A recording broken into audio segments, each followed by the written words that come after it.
In 1918, a flu virus killed 50 million people worldwide.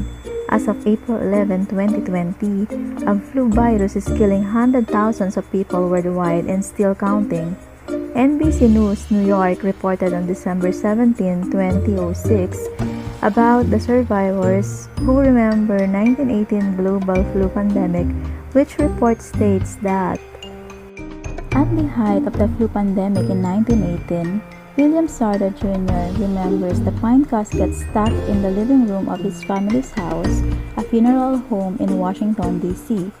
The city had slowed to a near halt. Schools were closed, church services were banned. The federal government limited its hours of operation. People were dying. Some who took ill in the morning were dead by night. That's how quickly it happened, said Sardo, 94, who lives in an assisted living facility just outside the nation's capital. They disappeared from the face of the earth. Sardo is among the last survivors of the 1918 flu pandemic. Their stories offer a glimpse at the forgotten history of one of the worst plagues, when the virus killed at least 50 million people and perhaps as many as 100 million. More than 600,000 people in the United States died of what was then called Spanish influenza. The flu seemed to be particularly lethal for otherwise healthy young adults, many of whom suffocated from the buildup of liquids in their lungs. In the United States, the first reported cases surfaced at an army camp in Kansas as World War I began winding down. The virus quickly spread among soldiers at U.S. camps and in the trenches of Europe. It paralyzed many communities as it circled the world. In the District of Columbia, the first recorded influenza death came on September 21, 1918. The victim, a 24-year-old railroad worker, had been exposed in New York 4 days earlier. The flu swept through the nation's capital, which had attracted thousands of soldiers and war workers. By the time the pandemic had subsided, at least 30,000 people had become ill and 3,000 had died in the city. Flu made everybody afraid. Among the infected was Sardo, who was 6 years old at the time. He remembers little of his illness, but recalls that his mother was terrified. They kept me well separated from everybody, said Sardo, who lived with his parents, 2 brothers, and 3 other family members. His family quarantined him in the bedroom he had shared with his brother. Everyone in the family wore masks. The city began shutting down. The federal government staggered its hours to limit crowding on the streets and on street cars. Commissioners overseeing the district closed schools in early October, along with playgrounds, theaters, vaudeville houses, and all places of amusement, dances, and other social gatherings were banned. The commissioners asked clergy to cancel church services because the pandemic was threatening the machinery of the federal government. The Washington Star newspaper reported at the time pastors protested. There was a feeling that they couldn't turn to God other than in prayer, Sarda said. They liked the feeling of going to church and they were forbidden. The flu spread and the ensuing restrictions made everybody afraid to go see anybody, he said. It changed a lot of society, Sarda said. We became more individualistic.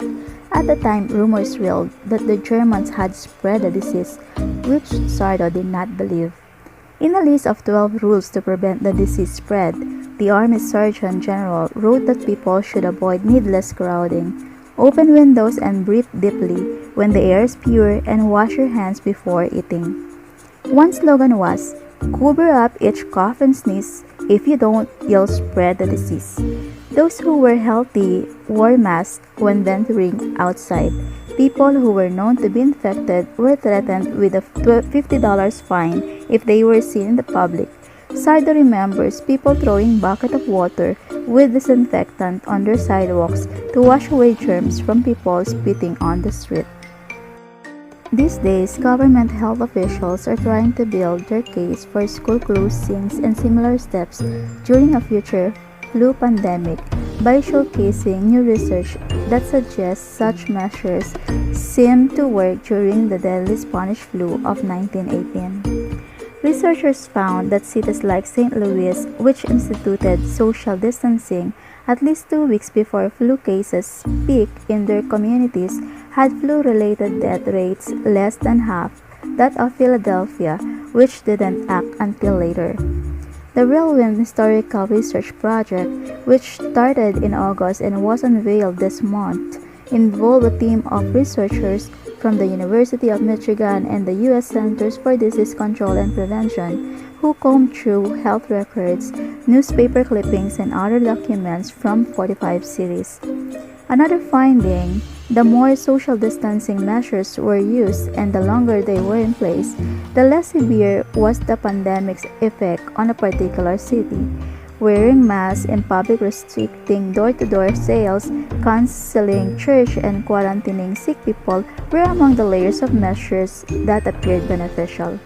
But the researchers acknowledge they've only just begun their analysis and haven't teased out which measures were most effective, and they stop short of saying those steps were the clear-cut reason some cities had lower death rates. A lot of prayers.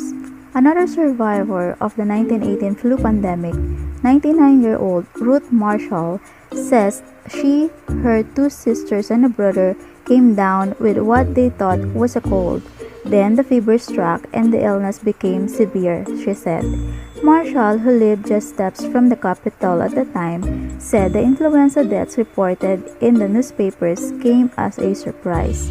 We never thought we were going to die. We did pretty good, a lot of prayers, she said. Others were not so fortunate. As the death toll started to mount, there was a shortage of coffins. Funeral homes could not keep up. Sardo's father, who owned William S. Sardo & Co., and other funeral home directors turned to soldiers for help embalming and digging thousands of graves. Talk of the threat of another pandemic brings back memories for Sardo, who says he has gotten a flu shot every year they are available. It scares the hell out of me, Sardo said. It does. Shraddha TV, a Buddhist television channel based in Sri Lanka, reported on April 4, 2020, states that historian John M. Barry, who wrote a book on the 1918 flu, said coronavirus is the closest thing he's seen to the Spanish flu in his lifetime. Unlike today, the vast majority of people killed in 1918 were ages 18 to 45.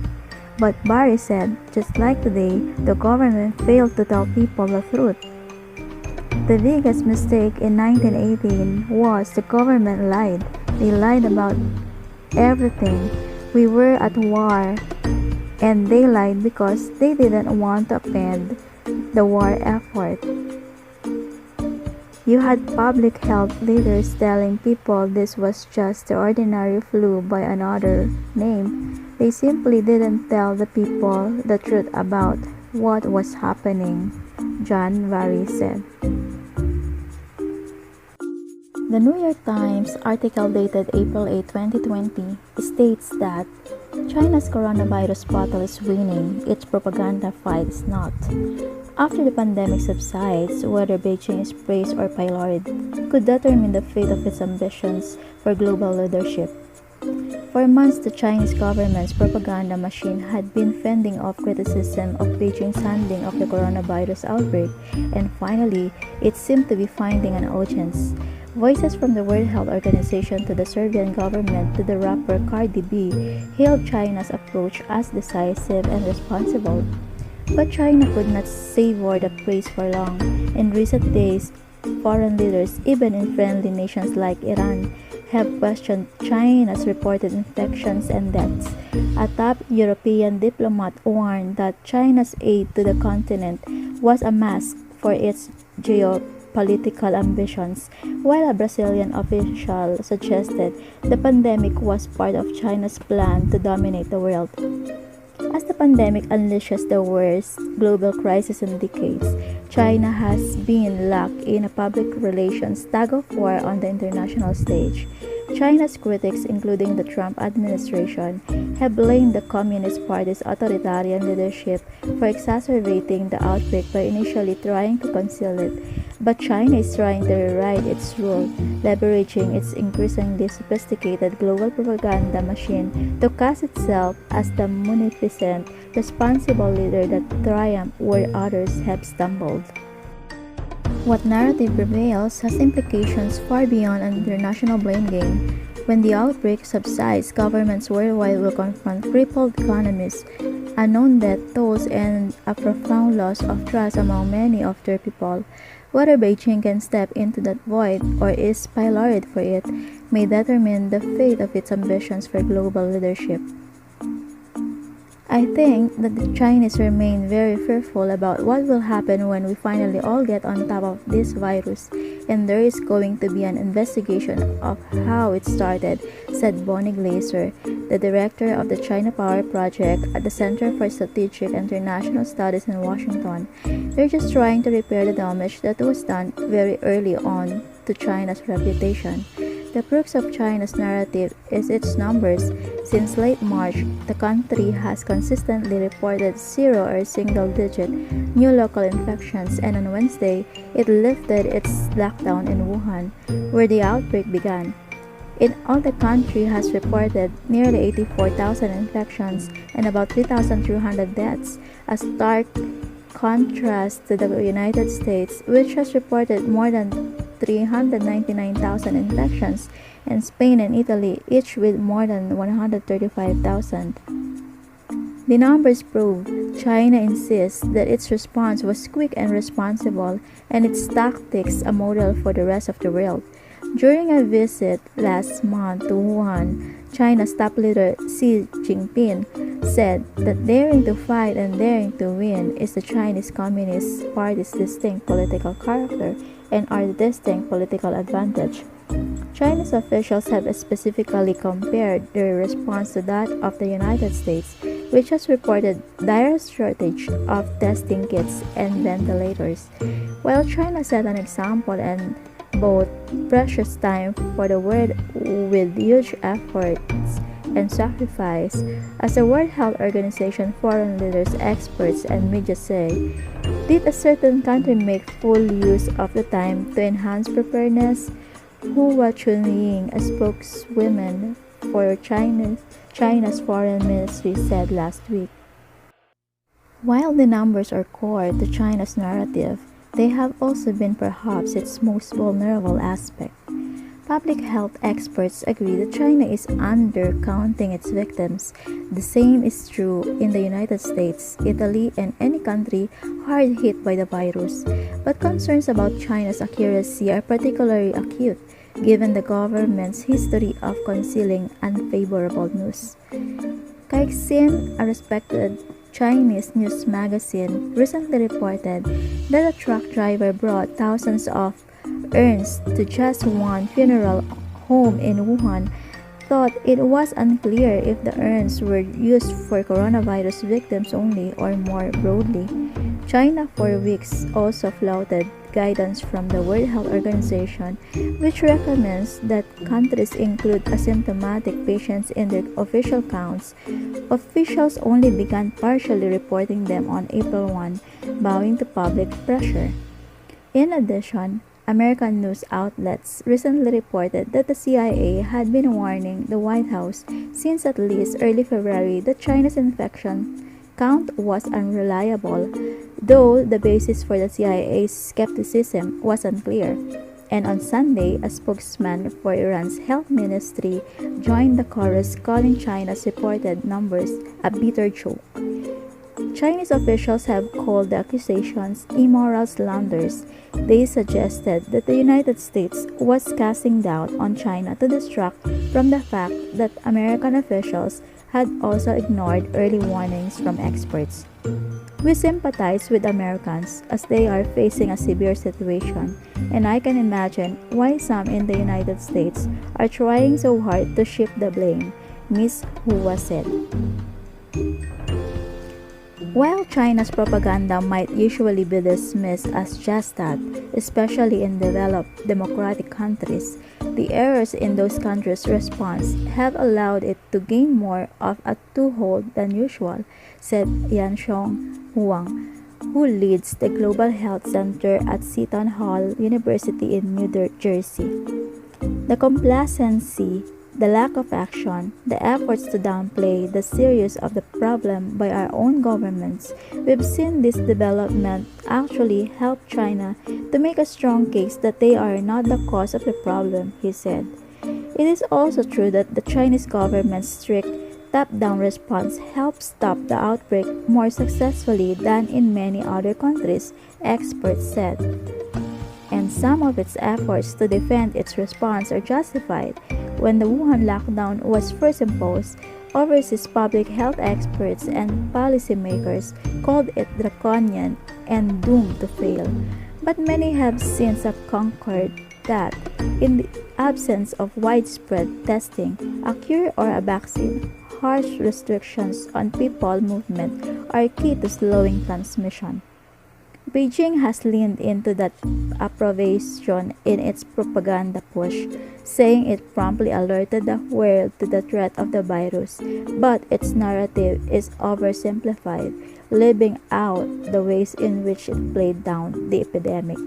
In January, Ms. Hua was comparing it to the flu and accusing the United States of fear-mongering when it began evacuating citizens from Wuhan.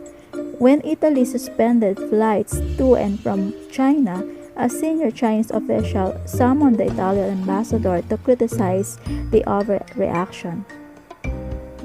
In early February, Ms. Hua was already announcing that China had effectively contained the cross-border spread of the virus, a position echoed by Chinese state media.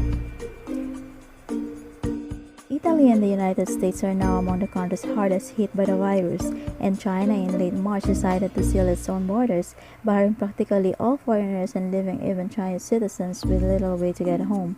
Even some of China's less heavy-handed attempts to claim global leadership have drawn scrutiny. Though China says it has supplied medical equipment to 120 countries, officials in Italy have said that many of the so-called gifts are actually exports. Other countries have complained of faulty test kits and masks. The European Union's top diplomat Joseph Borrell warned in an unusually blunt blog post that China was seeking to use the politics of generosity to undermine European solidarity. The China's messaging push has drawn such forceful reactions from some world leaders speaks in part to its strength. While other countries' bungled responses have amplified its message, China's global propaganda machine has also grown increasingly sophisticated. The government has invested billions of dollars into its foreign media presence, producing sleek videos that are not obviously the work of the Chinese government. When Cardi B praised China's containment measures, she cited a documentary about the lockdown in Wuhan, which many have suggested was a piece produced by the state-run China Global Television Network with English narration and subtitles. And while China's propaganda efforts have drawn criticism from some foreign officials, others have remained silent. Countries may be especially reluctant to antagonize China now, given it is the world's largest manufacturer of desperately needed medical gear, gifted or exported, said Steve Zhang, director of the China Institute of the School of Oriental and African Studies in London. Some critics have already backtracked. After a furious response from the Chinese ambassador to Iran, the Iranian official who called China's numbers a joke tweeted that China's support of Iran would never be forgotten. The Brazilian official who accused China of maneuvering for world domination later deleted his Twitter post, which had also mocked Chinese actions after similar backlash. China is the biggest trading partner for both Iran and Brazil. If other countries manage to bring their outbreaks under control, they may begin pushing harder against China's narrative, said Professor Wang from Seton Hall University. But China, recognizing the stakes, is unlikely to back down. History is unfortunately written by the victor, and the coronavirus outbreak is no exception, he said. That's all for now. Thanks for watching. Please do not forget to subscribe on my YouTube channel at Lay the Travel Enthusiast so you can be updated. Thank you.